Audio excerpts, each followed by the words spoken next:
Hello everyone मु चिन्नु स्वागत कर मो यूट्यूब चैनल को। आज आपण मानक पई आनी गोटे 5 टिकिया बेणी वीडियो चलते वीडियो स्टार्ट करवा। तो आपण मैंने देखिपे नमीर हेयर रे मु बेणी करी। तो आपण मैंने प्रत्येक लेंथ हेयर स्टाइल टाको क्रिएट करें से प्रत्येक लेंथ माने शोल्डर वाइज थी आप हेयर स्टाइल करते हो ही न।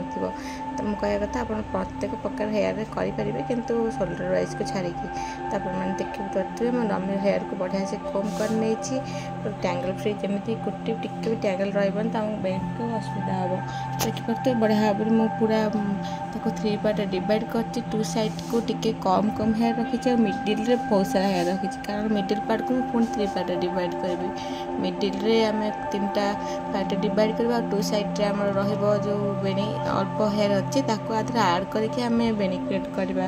तो आप मैंने पूरा वीडियो बन रुहतु देखु केमती हो।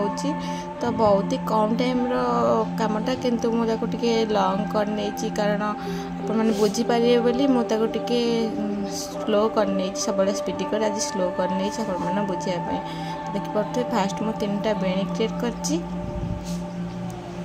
जोटा को आप पूरा नॉर्मली जमती बेणी पका हुए चेन बेणी से टाइप रो ही बेणी करेंगे जमती गोटे ब्रेड तैयारी हुए से टाइप रो ब्रेड ही कराहब।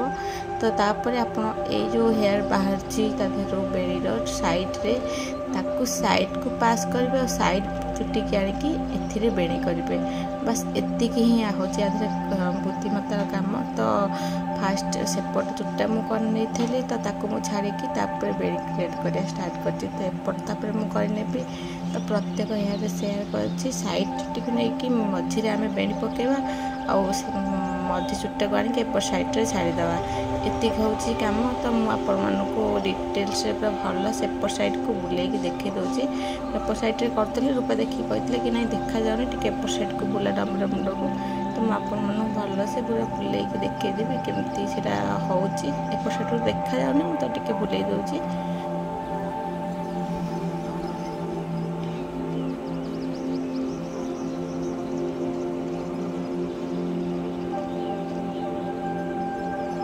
देखिए बुले देती आपण आड़ को चुटा जमी आप बढ़िया से भल भाव देखिपारे।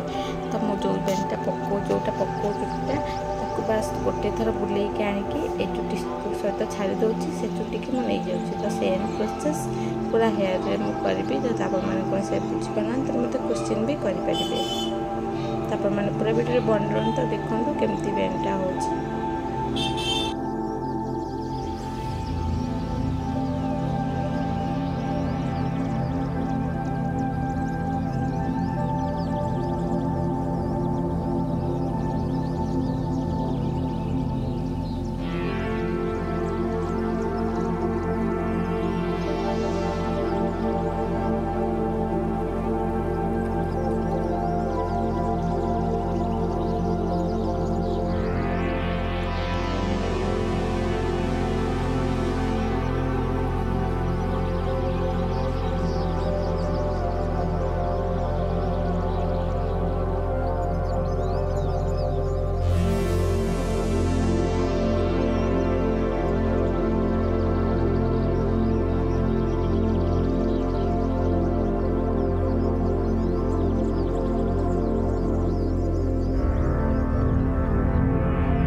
आपने देखिपे आम बेणी बनिकी हो जाए रेडी आ हल्का हल्का फिंगर ढिला कर चाहते आउ ढिला भी करेंगे देखिए केते सारा चौड़ा देखा बेणी बहुत सुंदर भाव रही बेणी आप पचर आपंकर बैक हेयर जोटा लेंथ बहुत सारा अच्छी तो आपमती बेणी 2-3टा करेंगे और बहुत सारा चौड़ा भी आप देखे पारे तो एमती बेणी आपमती लगे मतलब कमेंट कर निश्चय करेंगे बहुत सारा सहज उपाय बेणी आमती बेणी क्रिएट करके आपण बहुत सुंदर भाव डेकोरेट भी करेंगे तो आशा करती भिडियो भल लगी।